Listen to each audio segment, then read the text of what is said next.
Shook Vic is back. That's right, everybody. In this video, I'll be covering briefly the changes we've seen so far to Victoria 3 this year, as well as, more importantly, the big ones coming with 1.7 and the Sphere of Influence DLC. Let's begin with update 1.6. I'll keep this one fairly brief because you've probably played with it quite a bit. And as you can see from the footage on your screen, this update was largely about three things: the user interface, the user experience, and one thing you can't quite observe: performance improvements. Here we're taking a look at some of the new diplomatic overviews, lenses, diplomatic siding. The lens particularly now shows ongoing pacts, relationship dynamics, and is generally more useful, alongside the new user interface on the right-hand side of the screen, allowing you, I think, to more actively and efficiently manage all kinds of different things taking place within your nation. Speaking of which, and speaking of that UI, another update was the census data page. Yet another reformation, another change to Victoria 3, the idea being we want to give you more information so you can make better decisions. The risk, of course, with doing this is that information becomes almost overwhelming. In my experience, somewhat limited with this patch, I haven't really found that to be the case. Generally, improvements like upgrade all units, for example, on the military side of things, are very welcome. So too are the changes to the employment qualification system that basically give you more detail, allow you to realize that all of those professors might not be interested in farming the arable land, and so while you may have people, they might not quite be the right ones. The UI, again, reinforces this, and I've found it to be pretty good. Likewise, on the military front, things have generally been made a little bit easier here, transferring armies, as well as mobilizing them, checking on things as well, with a whole load of extra little indicators added for things like morale while you're in the fight. And of course, this is reinforcing some of the larger changes that we saw last year to Victoria 3, animating the world a little bit more. And perhaps the most significant free change was the migration system rework, with cultural communities limiting which states populations might consider moving to. This was accompanied by a load of useful tooltips, overlays potentially, and rounds out a performance improvement for the game too. On to something just slightly different. In between that update and now, the game also received a free pack. Granted, not a huge one, but a fairly exciting one, I'm sure, for many Victoria 3 players, adding 10 distinct models of trains. The pack is available to download for free, a nice step away from perhaps the traditional criticisms of Paradox DLC, and it has been received, as you might expect, overwhelmingly positively, in fact, in recent times.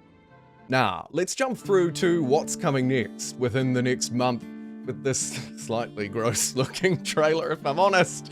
It's the Sphere of Influence DLC, included for free in the Grand Edition and Expansion Pass. This one is focusing on the areas in between Europe and Russia, as well as interest groups, subject interactions, and more building functions. There's actually so much to discuss. So let's jump in and take a look at some of the highlights, what will be hitting Victoria 3 very soon.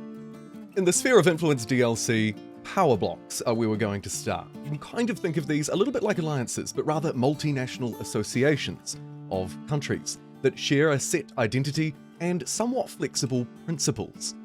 These power blocks could be just one great power and a whole load of satellite states, or more of an equal multilateral military alliance. They operate off a new mechanic, leverage. Countries outside of the bloc will have this leverage forced upon them, perhaps enticing them into the power block, and as the team have demonstrated in some of the recent developer diaries, there'll be some nice elements of customization here too. The look, feel, statue of your power block. And here's a quick look at the different types of union you might choose to engage within your block. And finally, they've also shared a quick look at the Principles tab. Trade, research, construction can all be submitted.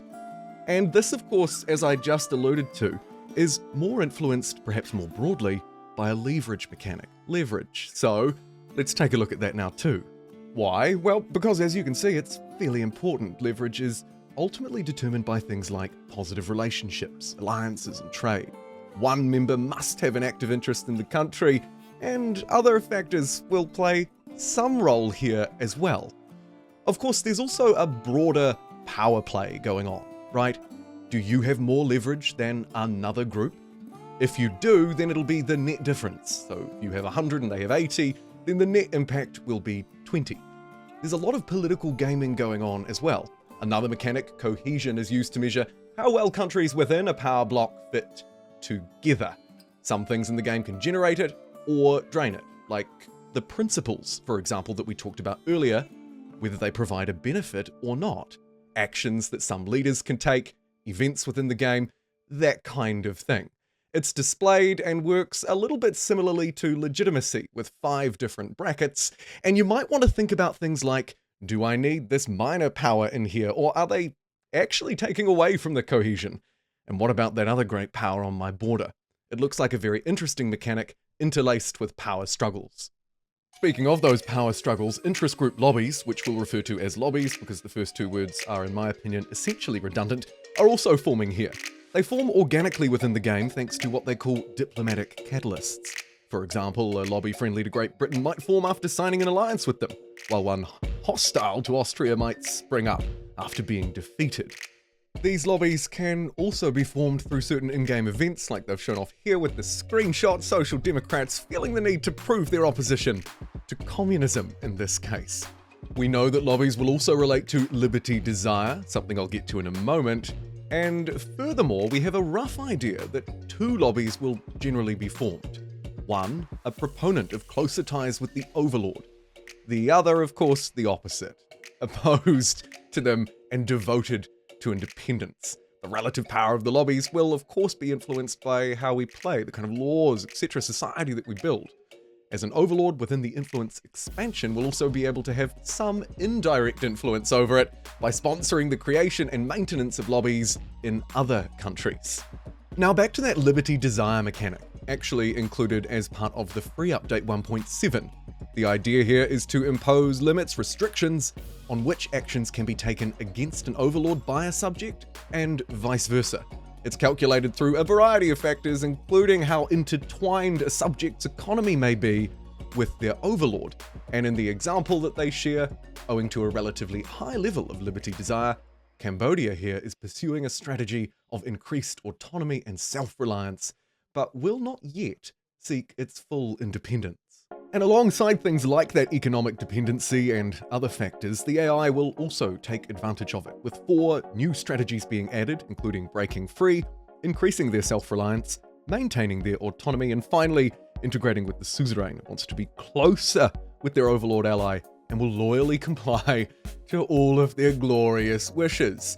Speaking of the interactions between subjects and overlords, they've received a little bit of a glow up as well. Here in the subject actions, the first 2 free, the final 3 tagged with the sphere of influence tag, include increasing your own autonomy, demanding a state if it's adjacent to you or a homeland, requesting a relief payment if you just need a little bit more cash, as well as broader support for your regime that will give you more legitimacy, and finally, knowledge sharing.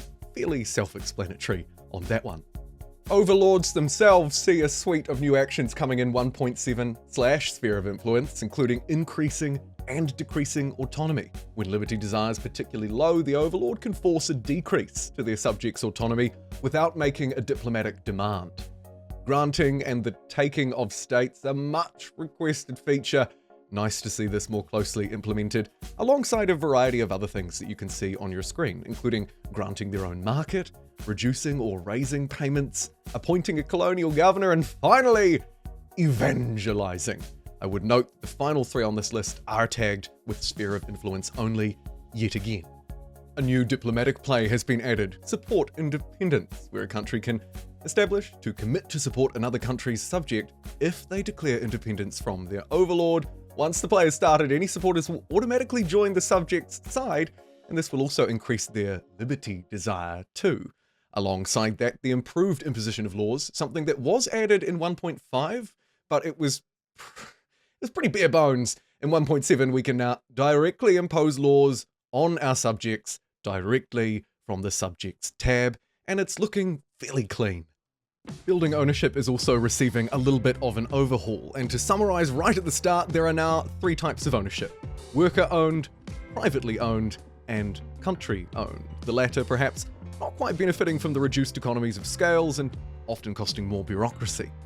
Now, the ownership model, how it's divided, who owns what levels, and the kinds of jobs that are playing out are all factors that influence this somewhat complicated system. One new example that they shared is that of the Manor House. The Manor House is a new building. And unlike worker-owned buildings, where employees work for themselves, any dividends split between them, this one works a little bit differently. At the start of the game, any and all subsistence farms will be owned by manor houses, and accompanying them are financial districts, which behave much in the same way, but perhaps cater more to shopkeepers and capitalists. Both of these new building types, manor houses and financial districts, will expand automatically, depending on how many levels they own. For example, if a new level of a privately owned factory is created, a corresponding new level of a financial district is also generated. Don't forget that all of the buildings that you construct are still country-owned, though certain laws of course might change their status as soon as you've finished building them. And not all buildings will fall under an ownership type. So barracks, government administrations, they won't be able to move between they are strictly country-owned. And this brings us to perhaps the opposite, privatization. The selling of country-owned buildings to populations. Pops can therefore acquire them, and as you can imagine, it tends to be the capitalists among us who might be interested in that. If you don't have any though, interestingly, some other pops might step up to the plate, using the investment pool's funds to buy a building for sale and become capitalists in the process. And that money, of course, is transferred to the investment pool, potentially spiraling from there. It's important to note again, government type laws, etc. will have an impact. This one in particular is quite interesting, forcing all of your country-owned buildings to be put up for sale automatically. The private investment pool remains mostly the same as it did before. In a worker-owned economy, the pool will continue to function, but they'll only expand their buildings, not create new ones. Another important thing to note is that the system doesn't need to be local. Financial districts or manor houses can invest in any of your country's states, including overseas colonies. And this brings us to one of the most hotly invested changes, foreign investment. They start by stressing that it's part of the free 1.7 update, and this will allow us to do foreign investment where it matters the most, even if you don't have the DLC. There are some diplomatic pacts which we can use if we've bought the expansion, including mutual investment rights, allowing countries to invest in one another, and one-directional rights. There's also a power block principle that deals with foreign investments and the ability to invest in any member country within it. No matter how you get the investment rights, your pops will also be able to invest in the target country. Private investment does consider foreign states as potential targets, allowing them to build profitable buildings perhaps more easily. Nationalization can also occur in response perhaps to privatization, allowing you to take control of foreign assets in your country. You can't do that though if they have foreign investment rights. However, if somebody was to say, leave your power block, they'd no longer have those rights, and you could peacefully nationalize their building levels in your country. You pay a sum of money, just like you do with privatization, determined by construction cost and modifying laws. You'll be able to nationalize POPs buildings, worker-owned, privately owned. They might not necessarily take too kindly to that though, so keep that in mind. And to help manage the raft of changes that have come as part of the building ownership, and I suppose foreign investment, but really the building ownership change, they're adding another UI tool. In the same way that they added the census data window that we talked about earlier, they've also added this, the building registry, visualizing the new mechanics. This UI tool should also help to differentiate certain types of building, foreign owned or everything, different groupings, state levels, locations, cash reserves, controllers, size caps, you name it. Loads of different ways to filter, change, privatize, nationalize. I really hope that this UI tool in particular is not just usable, but overly practical. It needs to be, I believe. There's also, and it's a little bit down in the weeds in the detail, but there's also something that's worth noting here. All of this stuff has some implications on an existing system, directly controlled investment pool game rule.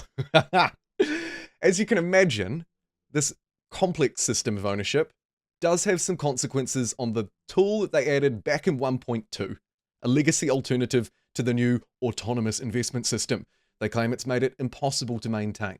In 1.6 and prior, if the game rules turned on, the player would be directing all efforts in construction, as long as there was money in the investment pool to do so. In 1.7, the change no longer makes sense, with new rules for building ownership, investment rights, and so on. And they want to make it clear that they're not removing this by choice, but they really feel like they have to, because it no longer makes sense for players to be in charge of both public and private investments simultaneously. The direct controlled investment pool rule has been removed from 1.7 and beyond.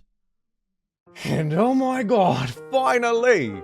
The Great Game, the final edition I'll be talking about in today's video. The Great Game is a major, they say, new content edition focused on that great play between Russia and Britain within Central Asia. And it'll involve some other players as well, including one of my personal favourite nations to play, Persia. There'll be quote-unquote win conditions, objectives, and of course, much more broadly, historical flair, outfits, characters, companies, and so on to go alongside this great game within the sphere of influence. Thank you so much for joining me in what was a fairly heavily researched, and I hope to be, one-stop shop video for what's changed in Victoria 3 so far and what we're expecting in, at the time of recording, a little under a month as part of Update 1.7 and the Sphere of Influence DLC. Thanks for joining me. I hope it wasn't too overwhelming along the way. I'll see you wonderful people next time.